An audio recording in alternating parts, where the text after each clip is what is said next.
And hello, everyone. Happy Friday. Welcome to Get a Grip with Coach Helix. I'm your host, Coach Helix. With me, my amazing co-host, Stephen Frederick Matzek, who is an attorney, a medium, and my husband.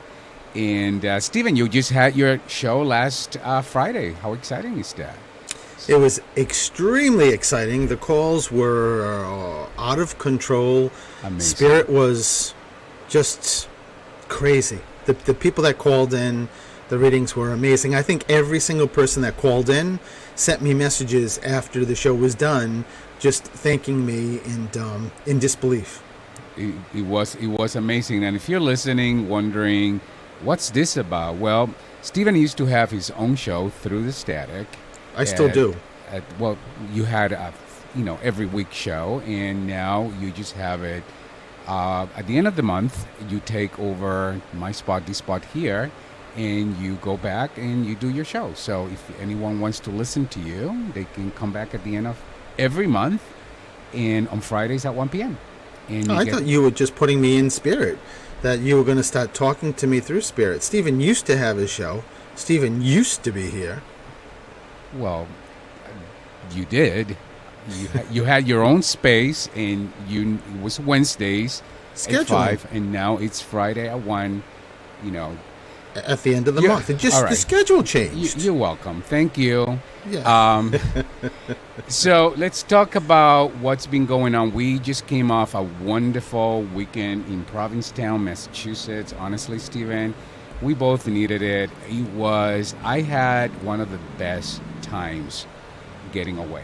How was it for you? It was incredible. P-Town is always incredible, but this weekend was very magical, was spectacular. It was one of those spontaneous trips that you're just walking by, and I know this happens all the time in P-Town, but you're just walking on Commercial Street, and someone, either a drag queen or someone in costume, or just a person, tries to grab you and go into a particular show that's happening, and that's what we did. Which is exactly what happened. By the way, when you say spontaneous, I had this trip booked for months. So it was not, let's go to P-Town all of a sudden. No, this is being booked. We have our next trip in August, the end of August, booked. And I think then we're going to go to New York, and then we're going to go back to P-Town probably for Halloween. But anyways, but you talked about, I think the spontaneity of just going in with not a lot of plans and then just hanging around with whatever came to be. And that was one of the things that happened. We just happened to be walking Commercial Street, and these drag queens stopped us. And Stephen, you remember the name? Because I can't remember. And she was like, you got to come see my show. And I'm like, okay. Stephen actually said, no, we will be there. And then all of a sudden, I'm like, okay, we will be there. And Stephen, was that not one of the most amazing shows we've ever seen? Yeah, it was Misconception. Misconception, that's right. Yeah, that's what I meant. I meant the spontaneity there, not the trip.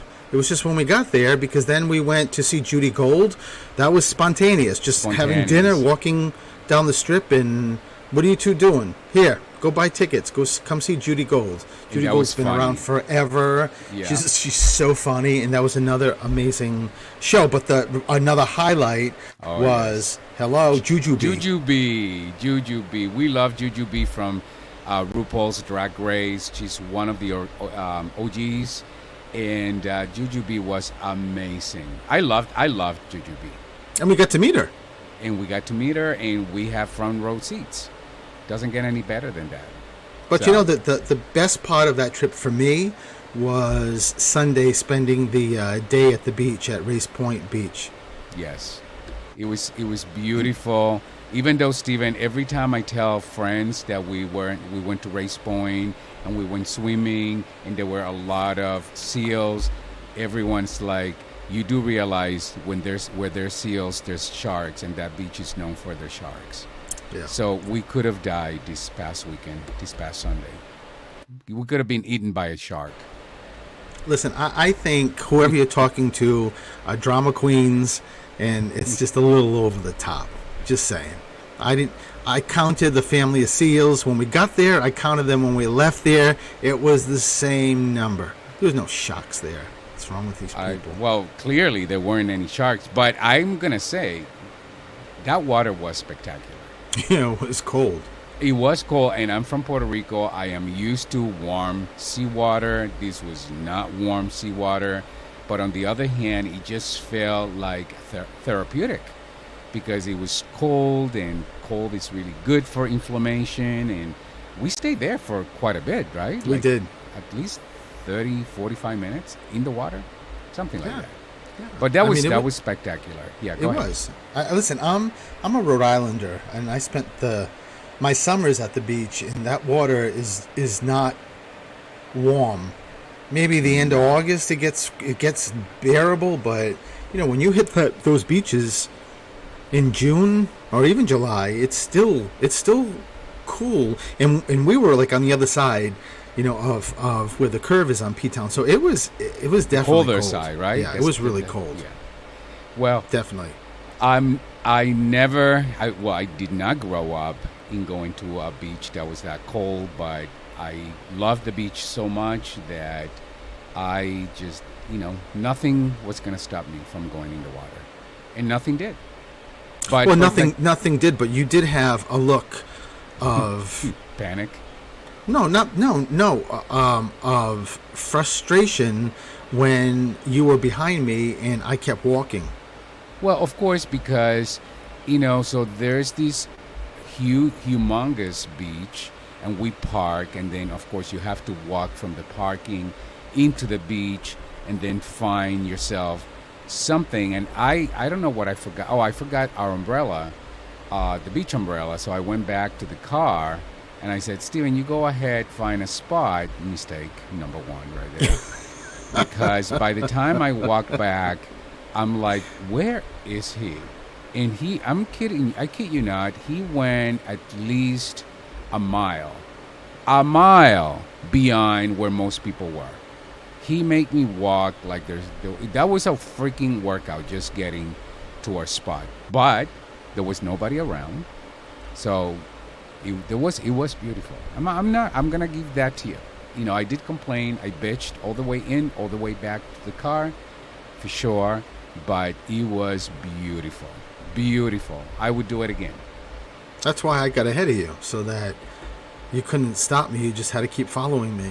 But when we got there, I know you went really fast, because I know you were saying, "Oh my God, I got to get really ahead before he gets back." So no, I had a good lead anyway, because you had to go back to the car to get the umbrella. But yes, once we got there and settled, and it was gorgeous. There was nobody except the seal and the birds. Yes. And those hidden sharks. I think one was behind my beach chair. I'm not sure. Don't say that. Don't listen. They are sharks in Race Point. Race Point is known for the sharks. So really, yes, wow. Really. So I'm gonna have to be very diligent next time I go into that water.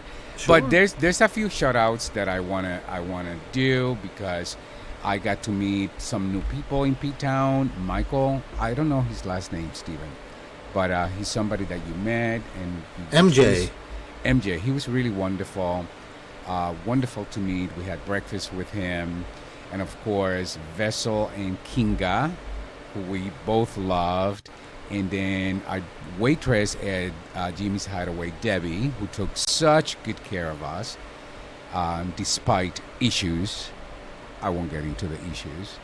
And then Rachel at the Red Inn, the manager at the Red Inn. Was she not wonderful? She was amazing. Yeah, she was the 5-star experience at the Red Inn. So, just a shout out to all those wonderful people.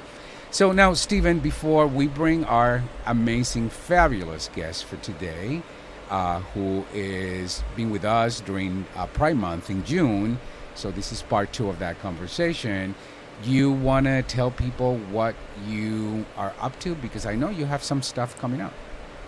I do. I have an event coming up on Sunday in Yarmouth at Dunn and Sons, but that is sold out. That's a great event. When it comes back up again, it is 16 people. Everybody gets a reading, and it is called Tastings and a Reading with Stephen the Medium. So you get to taste a little wine in this amazing place, and it really is a great couple of hours. And then I'm doing another event It's about 3 hours. No, it's not about 3 hours. Okay. Then I'm doing another event on August 20th in my office, but that's sold out. But there is an event coming up on the 10th, which is a week from this Saturday, in Marlborough. So if you're around or in that area, go check it out. It's at the American Legion on Maple Street, and that's in Marlborough, Mass. And that's a fundraiser, right? Yes, Steven? it's a fundraiser. That's going to be a lot of fun also. I mean, because I think it can be a big group, but it is a fundraiser for One Last Gift Foundation. So you can just check that out via online and take a look at it. And then I have some more book signings coming up in October, which are in Connecticut. And I have another event coming up in October that I mentioned last Friday. But the advertisement's not out yet, but I think, honestly, it's going to be in Rainham, Mass. And when it does come out, I think these tickets are going to sell very, very quickly. I think the venue is about 100 people, but they're going to have food, and it just sounds like it's going to be an incredible event. That's the one with the chicken pizza, salad. Yes. I mean, yes. hello. So it's good. Who wouldn't want to go just for the chicken pizza salad, and then they get to get a reading from Stephen the Medium? Hello. It's great. It's going to be great. Win-win. And what else is going on, Stephen? That's it. That is it? Mm-hmm. Surprising. Because that's all. You always have plenty happening. So, Stephen, today we have Iris Fernandez Valdez. Iris is native Puerto Rican, Boricua. I got the privilege to meet Iris not long ago at Harvard's Institute of Coaching annual conference, and we just connected. We clicked. I love Iris. She was a guest during the Pride Month in June, and we talked about breaking the rules, making your own. And honestly, our conversation was so amazing, Stephen, that we only got through just a portion of what we wanted to talk about. So we're going to have her back today, and I am really excited to have Iris join the conversation. So I think we need to take a small break. When we come back, we are going to talk about break the rules, make your own, and our fabulous guest is Iris Fernandez Valdez. We will be right back.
And hello, everyone, and happy Friday. Welcome back to Get a Grip with Coach Helix. I'm your host, Coach Helix, and with me, my amazing co-host, Stephen the Medium. Stephen the Medium, who is an attorney and my amazing husband, very handsome husband. And anything to say about that, Stephen? I just agree. Okay. So last month we celebrated Pride Month because June is Pride Month, and we had a special episode dedicated to the month. And our guest today, Iris Fernandez Valles, Coach Iris, was part of the conversation, and the conversation was so good that we only got through halfway of what we planned. And so today we are going to have part 2 of that amazing topic, break the rules, make your own, where we learn about breaking the rules, creating and paving your own path, and living your dreams and thriving life. So this conversation today is really about discovering how we can generate, empower, and create meaningful and collaborative spaces that enables us to explore our dreams and make them happen. And for that, we have an expert in the subject matter, my friend, my Boricua from Puerto Rico, Iris Fernandez Valdez. Welcome back, Iris. Hi. Well, hello, Iris. Welcome back. How are you? I have a huge smile from ear to ear because I always love having a conversation with you too. I'm so glad that you had such a lovely weekend this past weekend. Yes, Iris. You just need to come visit us, and we can take you to P-Town with us. Yes. And you can just have just as much fun with us. Honestly, I'm going to take you up on that. I love it. You need to. So, Iris, welcome back. Last month we talked during Pride Month, June. We talked. We brought the subject: breaking the rules, making your own. So, why don't you tell our listeners, perhaps people that didn't listen to the first show, why is that a subject that is meaningful to you? Why should we be having that conversation? Yeah. So, breaking the rules, making your own. I love that phrase because it sounds a little feisty, right? And part of why this idea of challenging what we take as normal and what's right and creating a new set of rules for ourselves and for the world is because I want us to engage in the challenging conversation that some of us are born breaking the rules. By my mere existence as a trans person, I already don't fit in within, quote unquote, the rules. And that, I bet, that resonates with you as a gay person. And so what I want to talk about is about really questioning the rules themselves. And ask ourselves, why is it that we have some rules that exclude people? What can we do to expand our mind, to be more inclusive, to support other people? And most importantly, actually, how is it that we are supporting ourselves when we support others? What rules am I following that actually are holding me back? Because whenever other people are being held back, we are all being held back. That's so true, Iris. You talk about why, the importance of questioning the rules. Why is it important, and how people that are listening, right? Now you talked about you being a trans woman, us being gay, but there are people who are listening who are going to relate to this conversation because they're going through their own struggles. So why do you think it's important to question the rules, and how do we do it? What is our first step in doing so? Yeah. there's this bit of, old wisdom that we all have heard, and it's live and let be, right? Live and let be. And I want to unpack that. And I want to unpack that because there is something very special about our ability to be, to let ourselves be, and then to let other people be. And this comes to my mind because I was speaking with a client, and one of my favorite things as a coach is how much wisdom each client has that they untap. And she's a young trans person who is living in New York City after moving from Puerto Rico as part of the LGBT diaspora seeking medical care. And what she learned working with me is, she says, once I am, then I can do. And I can do anything. Once I am, then I can do anything. So, in what ways are we not letting ourselves be? And in what ways are we not letting each other be? And so, following that line of thinking, that's how it's related to what are the rules that we impose on ourselves and rules that we impose on each other that don't allow us to simply live freely.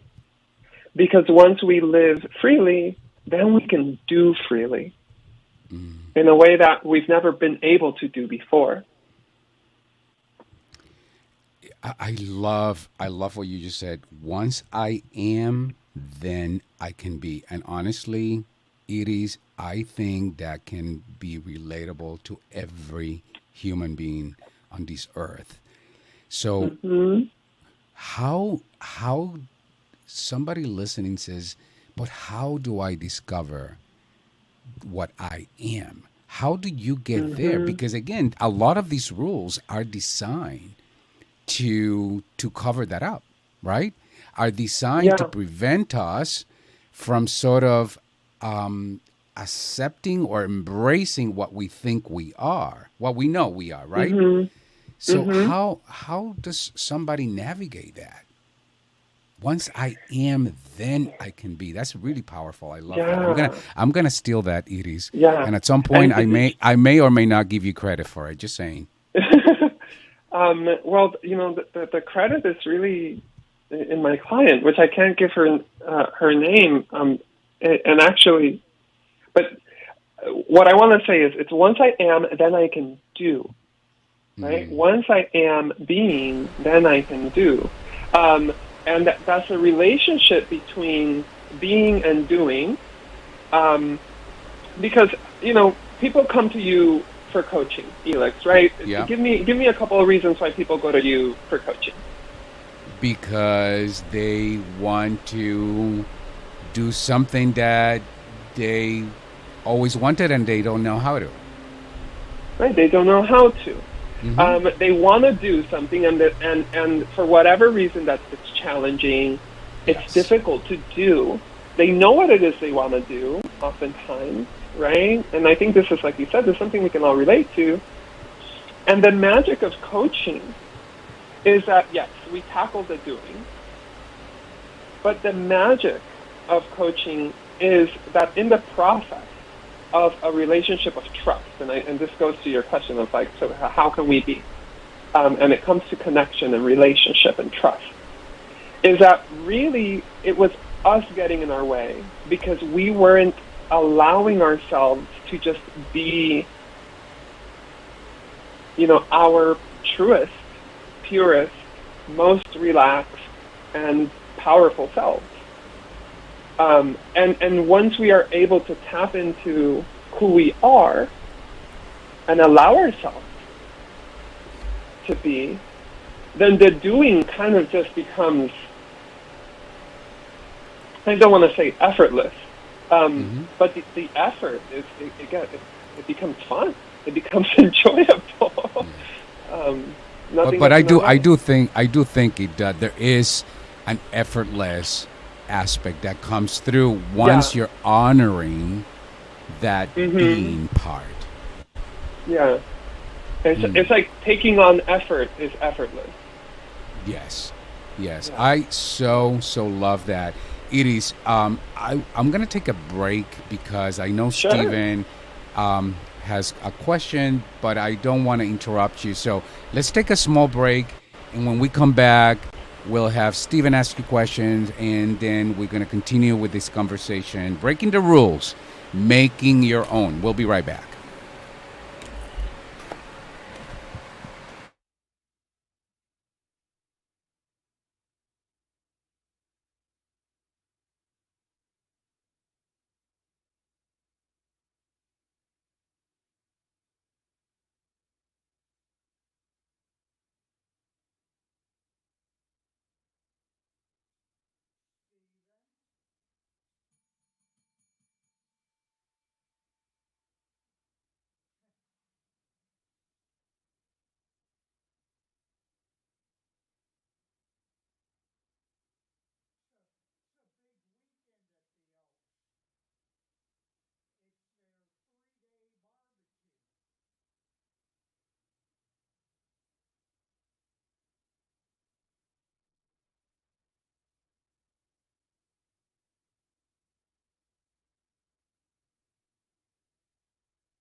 And hello, everyone, and welcome back to Get a Grip with Coach Elix. I'm your host, Coach Elix, and with me, my amazing co-host, Stephen Frederick.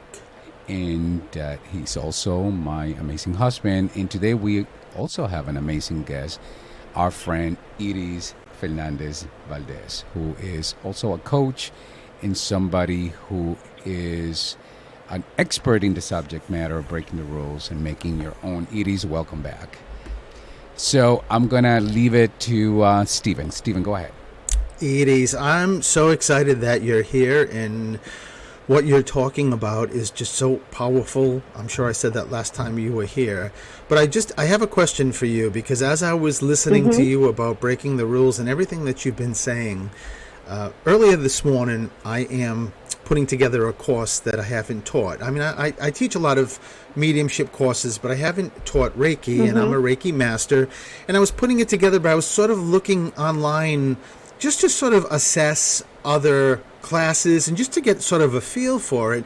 And I remember this morning I saw something that I read something that somebody was explaining Reiki and said, if you have a Reiki master or a Reiki practitioner or a teacher who says they can do it virtual, I would find someone else, because that's not possible. And for a split second, I thought, okay, so I was going to do virtual and in person, so let me just do in person.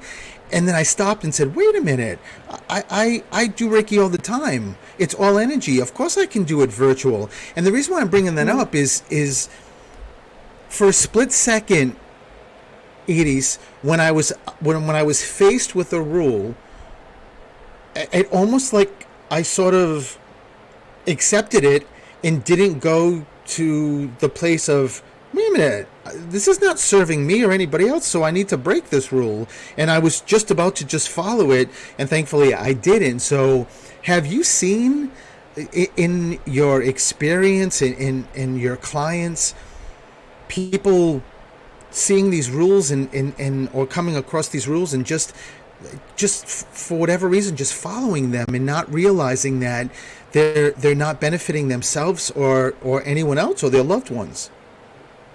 Yeah. I mean, all the time. All of us. We're like you said, we are constantly following rules without really knowing why it is that we're following. And I think, some rules are there for a good reason, or at least a good intention, and oftentimes to try to keep us, ourselves, and other people safe. I think where the problem might lie, as I hear you talking about this, is when we don't ask ourselves, what are the rules that we're just assuming? Sometimes we even assume rules when they're not there, or that we're following them just because. And we're not really questioning what's the purpose here. How is this supposed to serve me and to serve other people? And so really we're following rules out of fear. And my invitation is for people to take risks, calculated risks, curious risks, thoughtful, careful risks. Because that way you get to explore your own territory. And it's not just break the rules because I just want to break the rules just because. I'm breaking the rules because I'm making my own. Because I'm making a set of guidelines for myself, because I'm learning about the world and about myself for myself and also for each other, to create a better set of rules that, it's not to entrench them, but I have a rule every morning to brush my teeth. I have questioned that rule, and I've broken it, and you know what? I picked it back up because it serves me. It serves me. But there have been other rules that weren't serving me, and honestly, they weren't serving the people around me, and they weren't serving the world. And those rules of what to wear and how to express myself and move my body and speak, what kind of music to make, what are the right topics to study, how it is that I cook or work or engage with other people. I've challenged the assumed rules and the explicit rules, and in that challenge, I create a rule set for my life. Yeah. Everyone has rules that they're following without thinking, Stephen. I think that's part of our almost like our MO, because we've been conditioned, right? Since since being little kids, that's what our parents. In fact, our parents probably many times say, "Hey, follow the rules. Hey, this is what you do. Hey, this is." And some of the rules, as you know, are rules that can be very damning for young people. Boys don't cry. That's a rule, right? I was told that many times, Edie's. In fact, I was smacked, hard when I broke that rule. I'm so sorry. That rule was not serving me. As I'm listening to you, and I'm thinking of our audience, our listeners, I'm thinking to myself, okay, so how do we then change or shift the paradigm, right? So I thought, what do you think about this? I think we need to ask questions. My favorite question is why, right? Why? Why? Why? But tell me why, right? Go ahead. Well, the why is really important. You know what I would say is even more fundamental than the why is a safe environment to ask the question. Say more about and that. This is where it comes back to trust, Yeah. right? Like breaking the rules. If you're not safe to break the rules, for example, let's come back to physical punishment. Crying is something that's healthy. Mm-hmm. And that means that pushing down our emotions is unhealthy, and unhealthy means unsafe. And so this rule, and again, most rules are meant to, in some ways, promote safety or some sort of order. And again, order towards what? Towards safety, or at least that's what it's supposed to be. It's actually, this rule is keeping you the opposite of safe. This rule is hurting you. Yeah. And then when you try to break the rule, because you try to break the rule purposefully so that you actually can be healthy and that you actually can be safe, and so that you can actually just be, right, to let yourself be, then comes a constructed and false punishment. And so you learn that to keep yourself safe from being hit, you have to punish yourself in another way. And so now we're just navigating two options, neither of which are safe and neither of which are healthy. And that's just it's a twisted relationship with rules and with trust. And let's compare and contrast that with another option.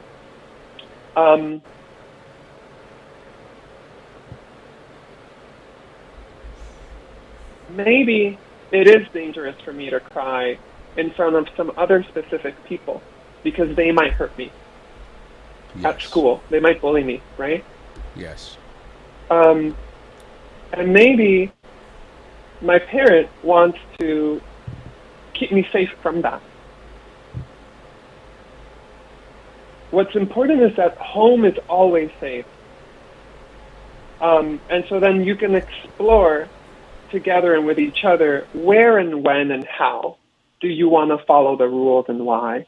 And so, maybe I end up creating a rule for myself that I don't want to cry in a specific environment. But in that case, I had the autonomy and the control to explore what will work for me or not. And I always felt like I could trust that exploration in the company of the people who love me and support me the most. And so I might not be able to be myself everywhere. I can be myself where it matters most, which is, at the end of the day, in my own heart and in my own mind. I love that, Iris. I love that. Stephen, go ahead.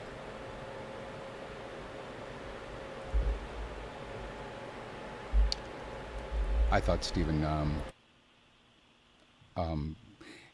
had a question, but anyways, it is one of the other things that I was thinking about as I'm listening to you is also the idea. So there's not looking at the rules from an absolute perspective, right? To look there is some fluidity here. And I'm also, I was most present to, there's also a lot of consequences. There's the good, the bad, there's the neutral, but when you follow rules, there's consequences, but there's also consequences to breaking the rules. And you gotta be willing to understand what the consequences are, and then be willing to accept the consequences, right? Yeah. I like to play music as a hobby, and I played music when I was younger, and I'm really inspired by jazz musicians and people who improvise, people who make experimental music, because they love breaking rules. They love breaking rules. And in finding and creating a new artwork, a new way of expression, a new way for other people to resonate with themselves and with life itself, there has to be, you have to make mistakes, right? You have to make mistakes. You have to navigate uncharted territory, and maybe make noise, and make something that's unpleasant, something that you don't like, for you to follow, to discover something new, for you to create. And this is, when we're talking about breaking the rules, what I really invite my clients to do in terms of risk-taking is, again, these calculated risks, or these containers where we can play, where we can prototype, where we can have fun, where it's okay to make a mistake. And that leads to discovery, that leads to skill building, that leads to confidence, and it leads to changing the paradigms. Yes. And I think it's important that we remember that greatness, when you look at history and when you look at greatness, it comes from individuals who were willing to break the rules. It comes from individuals every single time who were willing to not go based on the general consensus. They follow the heart. They follow what they felt was the right thing, and they created an opening for the rest of us, right? To have the lives that we have today, and there's many examples of that. So. Iris, let's take another break. Hang in there, because I have more questions to ask you. So we're going to take a small break, and then we will be right back with the conversation, breaking the rules, making your own. We'll be right back.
This is gonna be the best day of my life.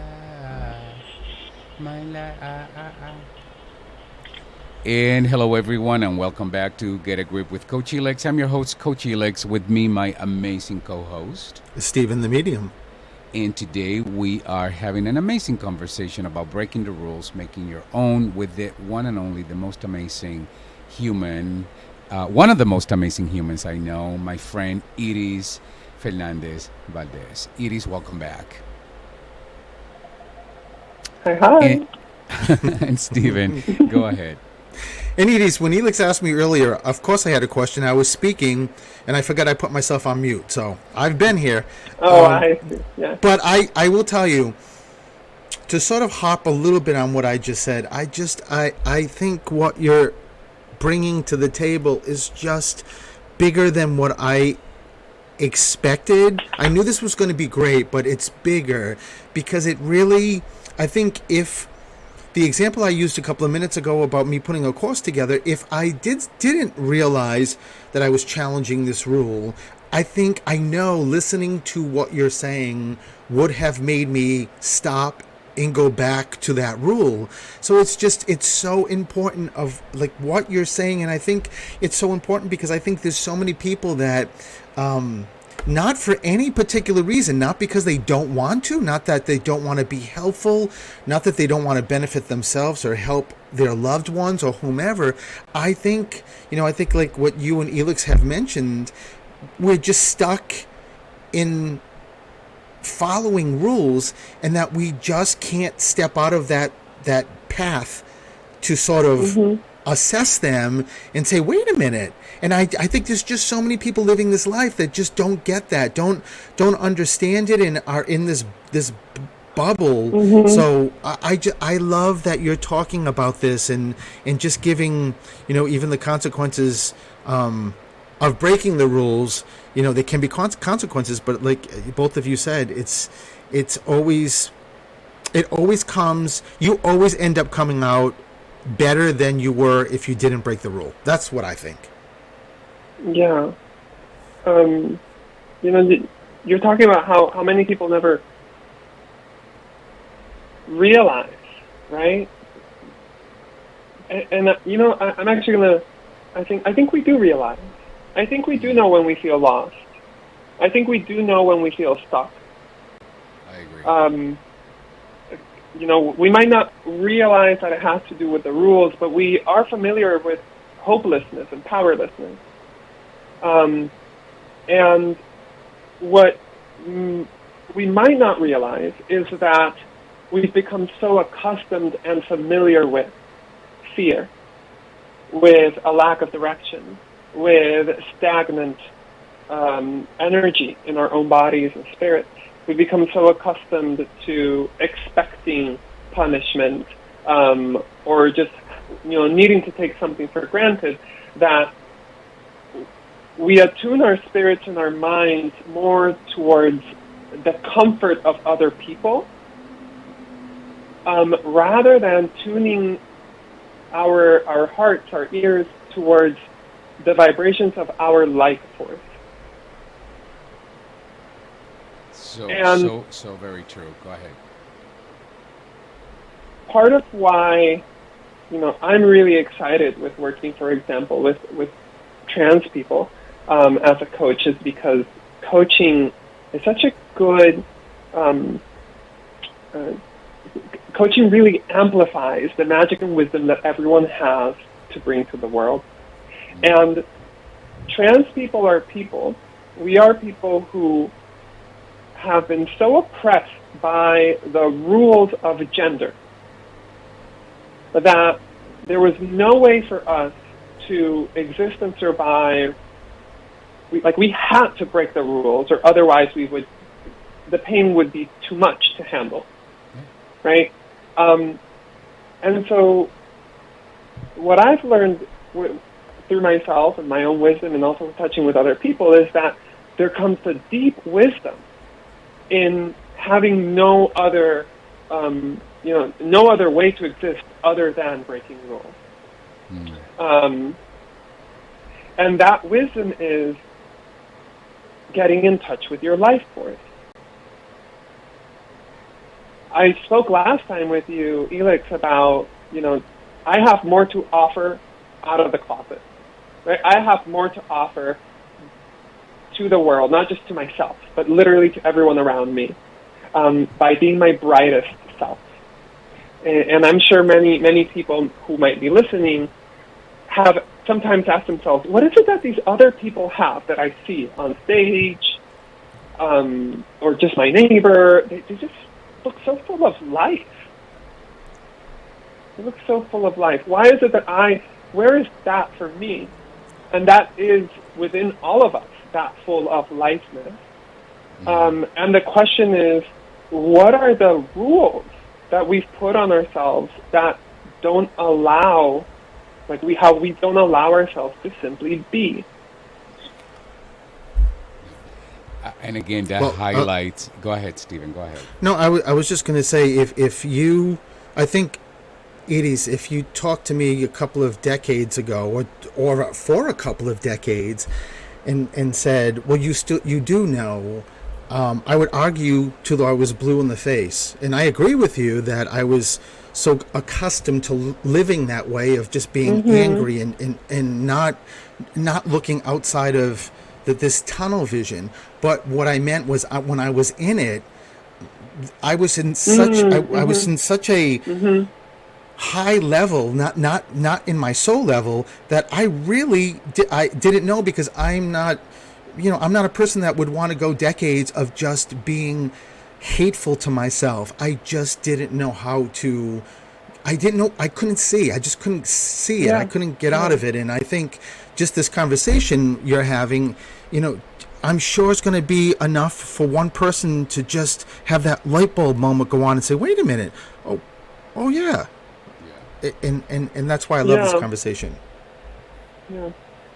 I love it, because, again, as I'm listening to both of you, and I've known Stephen, and I actually jokingly said to Stephen earlier, before the show started, that he was born breaking rules, because, I mean, that's one of the things I have learned from Stephen, watching him, break rule after rule after rule, that there is, and it goes back to, once I am, then I can do. It's impossible to do while following some rule that it's not serving you. And I think at the end of the day, I think it's important for our listeners to walk away with that. Ask questions. Ask yourself, why am I following the rule? Who according to who is this rule is, benefits me, and is it serving me? Does it serve you? Because at the end of the day, the only one that can answer that question is you.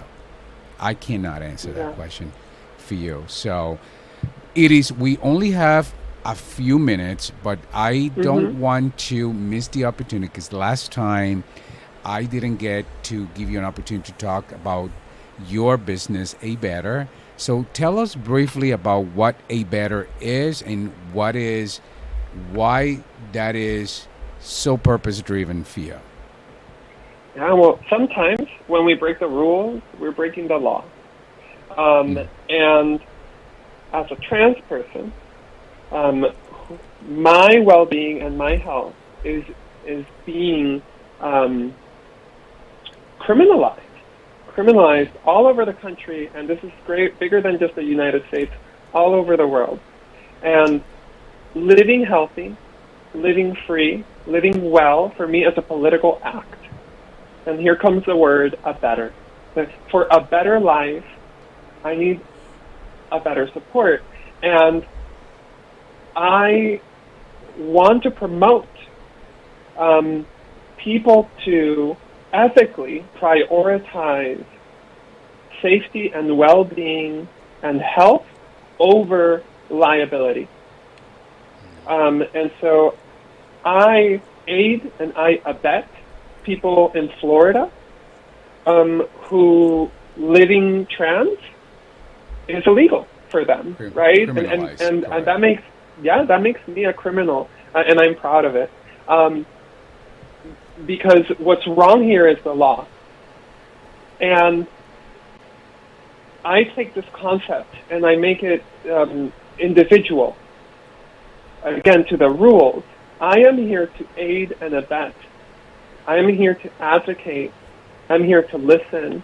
I am here to be your co-conspirator in living a healthy, well, brilliant life.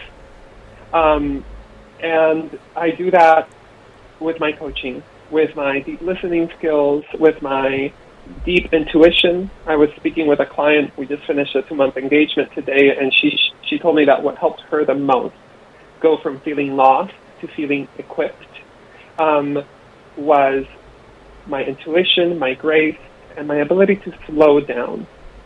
And so I'm very much here to listen for the ways that we do have power and apply that power to all different aspects of your life. You know, your career, your art, your relationships, your leisure. Let's listen to your skills, your strengths, and attune to your higher, truest self. And So, I'm sure if any listener, yeah. mm-hmm, Go ahead. well, I was going to say, if any listener here feels the need to organize their spirit, then they can call me. And my phone number is 917 524 7402. That's 917 524 7402. Call me, text me. And you can also check out my website. Go to Iris, IRIS, dash Fernandez, FERNANDEZ. So that's iris-fernandez.com, and you can book a 20-minute chemistry call. I love that. You know what? For that, there's so many people are blessed to have you, and me myself included, and Stephen included. So thank you, Iris. This has been a wonderful conversation. I so appreciate your time, your attention, your generosity, your wonderful spirit, and we're gonna do part 3. This conversation is a conversation that we need to keep having.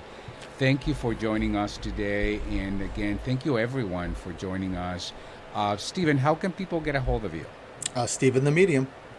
Anywhere on social media, and if you are not following me, find me at Coach Helix anywhere on social media. Thank you, Mark Clark, our producer, Jim Jones, our general manager at WARA 1320 AM radio, and thank you everyone. Have a wonderful, wonderful weekend. Bye-bye.